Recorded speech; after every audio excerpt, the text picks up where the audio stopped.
Tiafoe, an amazing guy, amazing player, but a big forehand that all of the guys in the world have to reckon with. It's very unusual. It starts in a very good ready position, keeps his hands out front. This also allows him, he has one of the best backhands in the world. He can transition from his forehand to his backhand. You can see how he's reading the ball. Starts his backswing. This is a very unusual feature that not many people do. He closes his face with the racket in front of his body, and his left hand is starting to face down, and it is the start of the shoulder turn, the unit turn, whatever you want to call it. And his lower body at that point is very engaged. You can see he's starting to load off the right leg, 45-degree angle with the foot, and he also has his left leg, leveraged leg there. Yeah? But it's a closed face, lower body, load and leverage. Here is a very extreme drop of the racket, which very few people do. The face is closed. The racket is literally still in front of his body, and his right wrist is pointing almost vertically to the ground. What is really happening here? He's rolling up his arms. His left hand is starting to also roll up. That engages the left part of his body. It starts the spacing, engages the trunk. But you have to realize how loose this wrist is, and he's getting ready to unleash a big forehand.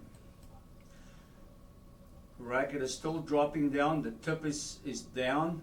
The only other player I saw that won Grand Slams that tip was dragging was Ivan Lendl. At times would drag the tip of the racket, but this is very different and very extreme. You can see the shoulder turn is now complete, and the wrist is very loose.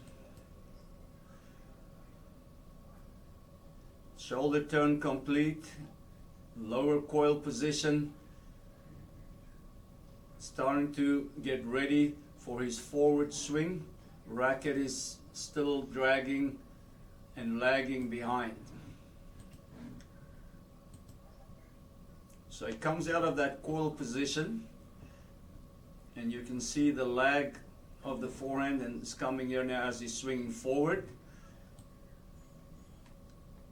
Face is totally closed, hips starting to rotate, face is opening up at this point, gets to a very good contact. This is on the return of serve, so he's a little bit jammed, but that's great contact on 120-mile-an-hour serve. Lifts at contact, again the loose wrist, the western grip there, and he's starting to lift the racket at contact for racket head speed. Face closes down again after he swung to start coming across his body, wrist rolling over, face closing.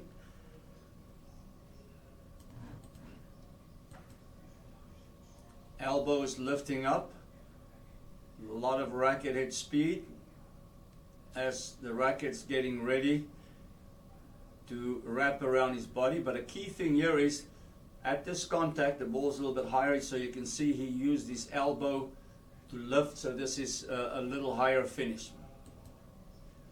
And it wraps around his shoulder perfectly for a big forehand.